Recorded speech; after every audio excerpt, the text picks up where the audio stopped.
Welcome to the show, everybody. Joseph Robert, the fantasy football counselor. I'm super excited about today's show. We are talking about Zeke Elliott, Ezekiel Elliott's fantasy football impact. There's a ton of questions, including Tony Pollard being there. We got it. Amari Cooper signing the big deal. Are they going to throw the ball more? New coaching. I got so many questions, and I've got the best source for the Cowboys right here, Law from Law Nation. And he is the Dallas Cowboys authority. And guys, I want to introduce him here to you, and I'm going to be bringing in a lot of authorities from different YouTube channels that live and breathe their team to give you guys more value and more insight to help you guys for your fantasy football leagues. What is going on, Law? Man, everything, the sun and the moon, man, and I'm trying to shine with them. And on top of that, I really appreciate you for allowing me to speak on your beautiful platform, especially with that name. Man, we got to talk about the origin of that name, Fantasy Football Counselor, meaning that you're going to help people out to the bottom of it. And I'm telling people right now, if you are a new listener, a new follower, man, oh man, this guy's a counselor, and I'm sitting in the seat. You know what's funny? When I first came up with this name, which is about 3.5 years ago, there wasn't a lot of people with these kind of, I don't want to say weirder names, but names that kind of popped out. Now there's like a mechanic. Now there's a dentist. Now there's the fantasy football social worker. Right. There is a name for it's ridiculous. But when I first came out with the counselor, it really popped out. And when I was coming up with it, I'm like, does that sound kind of weird? Is this going to be off? And sure enough, it's worked out. It's trademarked. It's good. And it's worked out. So yeah, and it is giving analysis, and it fits in perfectly. It fits in, man. So people know where they need to go when they want to tune into some information for the nation as it relates to fantasy football. That's good. So I'm on this platform, and we're going to talk what? Cowboys? We're talking Dallas Cowboys. Specifically, I want to focus on, in this episode, we're going to bring you back because we want to tease the listeners and know there's a lot more coming this way in regards to every single team, particularly the Cowboys. But I want to talk about Zeke Elliott and his fantasy football impact. I got some questions for you specifically. Now, I've looked at his stats. I'm going to pull them up here on my own. And, guys, I'm just looking at some stats on my own because I can't remember every single thing. But this guy's consistent year in, year out, okay? Right. We're looking at about 300 attempts. Pollard dipped into him a little bit last year, but still, Zeke's always maintaining that 300 attempt type thing. My first question is Pollard is he going to be a bit of a thorn in regards to fantasy production? Is he going to steal those pass catching opportunities or some goal line work? How do you see this playing out? Is it more of a committee? What's the percentage in regards to split volume? It's hard to gauge because last year we know we had Jason Garrett as the head coach, right? And he's vanilla ice cream, meaning no flavor. Right. You know what you was going to get. On top of that, for everybody, if you look at his snap counts, that's the collective view that you want to look at Ezekiel Elliott, his snap count, because he can catch the ball out of the backfield. Guess what?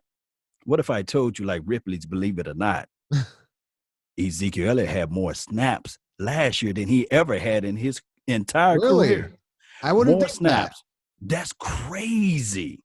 Meaning that he was used a lot. So I look at it like they went out this offseason and picked up Skip Pete. Who is Skip Pete? You remember a couple years ago, the Dallas Cowboys played in the playoff game against the LA Rams. You remember that game? Right. There was a guy named C.J. Anderson and another guy named Todd Gurley, who's now going to Atlanta land. Right. They ran all over the Dallas Cowboys with two-back set. Right, So I remember that. So the implications of that, or what I would like to say is the way you can look at it is that Ezekiel Elliott's collective numbers might drop as relates to fantasy production. But I would not bench him. I would still pick him first because guess what? I think that the creativity of Mike McCarthy will be able to utilize him in the money zone, red zone, green zone. And I think that he would give you those points as relates to that opportunity because I think that Mike McCarthy is a better head-to-shoulder coach than, dare I say, a Jason Garrett. Are they going to be pushing more to throw? Do you feel that now that they've invested in Amari, Dak, there's this chip on his shoulder now. It's like, okay, he hasn't been paid fully to where he needs to be paid. That's a whole other discussion here. I guess we can talk about that for hours. Because I went off on my Instagram, if you guys haven't followed, I went off on Carson Wentz because I truly believe he didn't deserve the payday that he did He was paid prematurely. That's a whole other topic. And the Eagles fans were coming at me. It was funny. Go look at that. There's like 800 comments on Instagram post about the Eagles fans. And I was just laughing it off because I came at Carson Wentz. But anyway, besides the fact, do you think they're going to throw more is my question. And then again, that could affect Zeke. I am concerned here. The new coach, Amari investment, possibly throwing more, the pressure on Dak to maybe perform more. How do you think it's going to play out? With the West Coast offense, I think they're going to throw more, believe it or not. Ezekiel Elliott, the previous year, before last year, he had 77 receptions. And then this year or past year, he had 54 receptions. But I'm not looking at the droppage, but what I'm looking at is how they utilize Ezekiel Elliott. And I'm also looking at how Skip Pete utilized C.J. Anderson, right. And on top of that, how he utilized Todd Gurley. And before that, he was also coaching for the Chicago Bears. There was this guy, man, his name is at the tip of my tongue. He wore number 22 for the Chicago Bears. Was he offense you're talking? No, running back. Running back for the Bears. Oh, Matt Forte. Matt Forte. Yeah. Common. That's what he reminded me of. Common. Yeah. Oh, man. Yeah, Matt Forte. PPR Matt stud. Forte was good. He was a stud. Yeah. Look how the Chicago Bears utilized him. He caught the ball in the backfield. He scored when it was needed to in the money zone or red zone. I call that the money zone. So I'm looking at Ezekiel Elliott. He can catch the ball. He got soft hands. So I'm looking at his total production will increase from the fact that he's going to get the ball more out of the passing situation because we're going to be in more West Coast concepts. Right. Pollard is bothering me. I'm looking at this, though. 86 attempts. But again, Zeke's still staying consistent in and around that 300 attempt range, which I like. Right. 455 yards on the ground. Pollard actually had 5.3 yards per carry, a little more than Zeke. But again, Zeke had more volume, so that's going to go down 4.5 yards per carry. Again, I'm bothered a little bit by Pollard. But again, every team needs depth, right? You can't deny that. Again, you don't think he's going to be a thorn, so you're still comfortable with Zeke Elliott as a first, your RB1, top 5, top 3 pick, right? You're cool with that. Right, I'm cool with it because at the end of the day, Jerry Wayne Jones, he got to sell tickets. Right. And he got to make the justification of why he gave, dare I say, Ezekiel Elliott $90 million. Correct. So, he's going to run him. Yeah, he's going to run him. And he's going to want the coach to utilize him because he's going to have to make the justification. I do know that, football is football, but political football is still existing, you see. So that's just how it's going to go. I'm going to put you on the spot here, but it makes the show more interesting. Now, take the bias out of it. Would you say that Zeke Elliott, and again, I hate to put you on the spot here because you may or may not say something you may regret. Is Zeke Elliott the best running back in the game? No pressure here because I know there's Saquon, there's CMC. Where do you put Zeke Elliott? I mean, do you follow him a lot? Talent level, all around. He's arguably the best running back in the game, right? In your opinion? In my opinion, yes, because he gives you things that we don't see and things that don't show up on the stat sheet. Blocking, picking up the blitzer, they're coming in through the A gap. He can do those particular things, and not only do that, he's a safety valve. I think that he's a momentum type of runner, meaning that he gains his strength throughout the career, throughout the actual game or the quarters there. Right. But Ezekiel Elliott at times, last year he started off slow, and we already know what happened with that, holding out of Cabo, had that Cabo sweat, So Ezekiel Elliott compared to a Saquon Barkley, Saquon can give you the squeeze. He can give you the wiggle. Right. But I don't think that Saquon can give you the block action like Ezekiel. Now, CMC, oh, my goodness. The kid can do just about everything. Crazy, yeah. Crazy. But he's no Ezekiel Elliott, if I can say that, Right. But he's still crazy good, though. Yeah, I mean, I'm torn between those three guys, and I mean, I can't make up my mind. I'm surprised you left out the kid from Minnesota. Dalvin Cook. I'm not a Dalvin Cook fan. I got to tell you, you may call me a Dalvin Cook hater. I just, me for fantasy, it's about durability. That's why I love Zeke Elliott, because he's rock solid. I mean, knock on wood, he's rock solid. He's close to bulletproof. Yeah, him and Christian McCaffrey have been bulletproof lately. Saquon had a bit of an injury, but he'll bounce back. He's got a terrible O-line. But yeah, Dalvin Cook, I'm not sold. I feel like he's on his last legs. Literally near the end of the season, you saw him fall apart yet again. Hasn't finished a full season. True. I think he blew his load. I think he went out there. He's like, I'm going to go out there. I'm going to prove myself. This is it. I want to get my payday. And now he's threatening to hold out. And again, I'm a bit of an ass when it comes to players. And sometimes I don't look at them as a real person. I look at them just for giving my fantasy points. And I don't like Dalvin Cook because of that. So I'm a bit of a Dalvin hater when it comes to that. And again, it's not personal, it's fantasy. And I rip on players for that. If you're new to my stuff. I mean, hey, players are commodities, man. Shoot. And trust me, I'm like this. I love the known commodity. So with Ezekiel Elliott, his rap sheet or his historical data shows that he don't get injured. I'm going to knock on some wood. Only thing that slowed Ezekiel Elliott down was Roger Goodell putting his toe in the water, and as well as with Jason Garrett. I think, too, I know that everybody I'm talking about with capital Love, love Kellen Moore. But I don't think that Kellen Moore knew how to call and draw up running plays, too. So it was growing pains with him. Right. I want to just go off on a quick tangent. We shouldn't talk about this. And we're going to talk a little bit about wide receiver. Before I get into that, guys, I want you to leave a comment below and let us know who Law looks like. He looks relatively familiar, especially if you're a basketball fan. So leave a comment below. Let us know. You'll probably get that a lot. I won't say who it is. I won't spoil it. All right. Here's the question. Now, I thought, I think they could have used the money elsewhere. Amari Cooper's a stud. There's only a handful of wide receivers that are great, and I think it's still a smart move. They paid him. But don't you think Gallup, and I want to have this debate, and this is how I've been feeling. I've watched Gallup play. I think he's great. When he catches the ball, he runs with heart. He's got a nose for the end zone. He just gets the yards after catch. I like Gallup. My first question is, was he drafted to potentially be a wide receiver one on the Cowboys? And number two, could he be a wide receiver one if Amari wasn't there? Does he have that type of talent? Gallup will speak every volumes of what's that kid that played for the I want to say the Pittsburgh Steelers. When AB left, it was like, okay, here you go. Juju. Yeah. So I'm not saying that they are similar, but I think that they both are not ready. Right. I think that when I look back at the all 22 film, and I look at every tape of Michael Gallup, those spectacular catches. That was against what? The number 2 DB, sometimes the 3rd DB. And I look at the coverages that was out there on the field. Everybody, mama, uncle, cousin, rolled coverages toward Amari Cooper's side. Of course. Yeah. So I don't think that Michael Gallup is ready for that number one action, because I think he had 11 drops last year. We talk about Amari Cooper drops.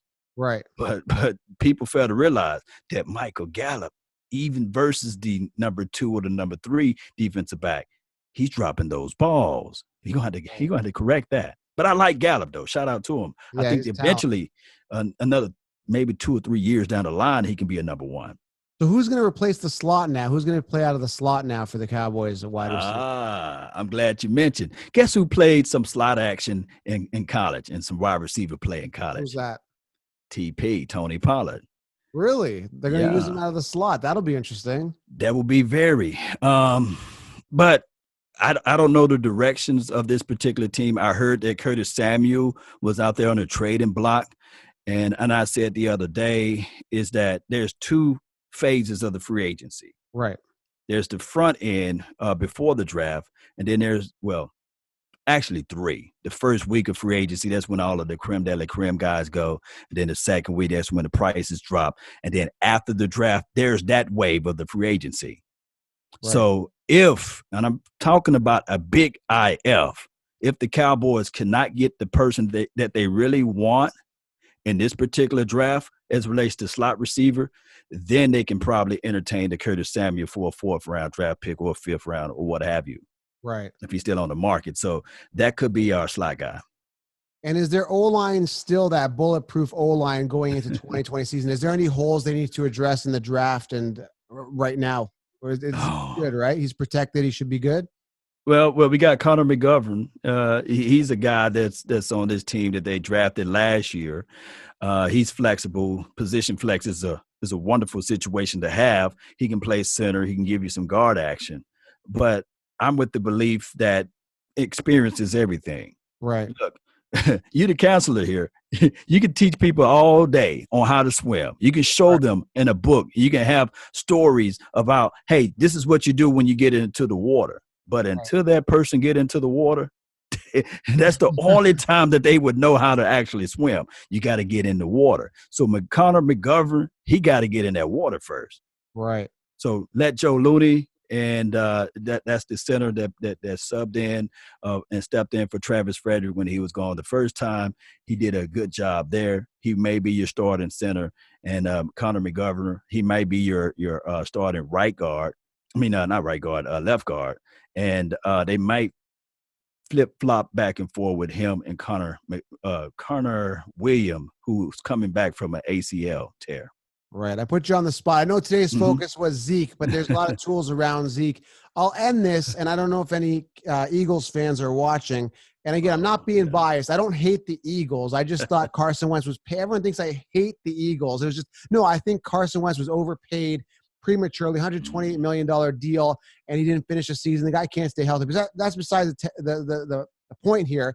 What I'm trying to make is, I think in this division, if you're looking at Eagles, and I know there's a rivalry between the Cowboys, I mean, the Cowboys have a much better team on paper right now. I mean, the Eagles don't even have a receiver right now. I think they're going to be in trouble unless they address the wide receiver position in the draft. And Miles Sanders is great. Is he going to be the full workhorse back? I don't think he's on Zeke level, nowhere near it. It's going to be interesting to see, but Eagles need a lot of work in this draft. They do. I heard news out there that they are looking at Sammy Watkins, I believe. I'm not excited, man. Yeah. But but he's probably be better than a Nelson Aguilar. I think he could probably catch a little bit better than him, right? Yes. I have a saying, and I know Watkins was really good at coming out of college, and I get the talent. I'm not disregarding that. But in fantasy, I have a saying: years to wow me, Laws, and I'm not wowed. And I have that saying. So if a guy has years to wow, I'm not wowed, I'm not excited about him, So another guy just doesn't excite me. Give me an ace guy, a guy that's producing, a guy that show me the money, show me the results, really. Now, from a fantasy perspective, now, and I know we're talking about the Eagles. Oh, I'm sorry. The Eagles. I just got, every time I say their name, I get kind of, I got to say, Eagles, or filthy. It just comes out naturally. But shout out to them, though. Didn't you guys get a lot of fantasy points off of Miles Sanders?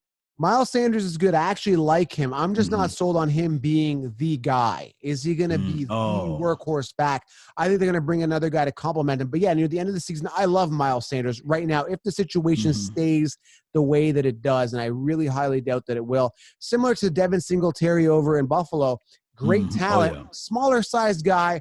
I don't believe Buffalo is sold on him being the workhorse guy. And that's why I'm going in talking to specific analysts, specific guys in each team, so they can break down and give me a little more detail in regards to the situation. And again, I thank you for being on. You answered the question: is Pollard going to be a thorn? You think Zeke's still going to produce on a high level? He's paid to produce on a high level. He is the man there, and Zeke will continue to eat. Oh, yeah. Eat Zeke. Feed the baby, right?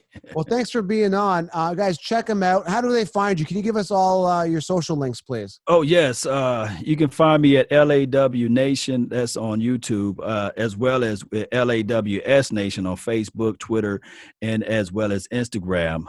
Support the nation at LAWS Nation at PayPal. And let's look at it like this, Cowboy Nation. We spit the real over here, raw, uncut, unfiltered, and it's just me. It's just me. That's how it goes. Keeping it real, and that's what I like about guys like us out there hustling and bringing you the best possible value we can, so that you guys can win, dominate, and in your case, just have the most inside information on a team that you could possibly get right from the source. Yes, indeed. So one way or another. Thank you for being on. We're going to get you on more often. We really appreciate it. And Zeke Elliott, guys, still going to be a top 3 running back easily. You heard it right here. Thank you, Law. Salute. Talk soon.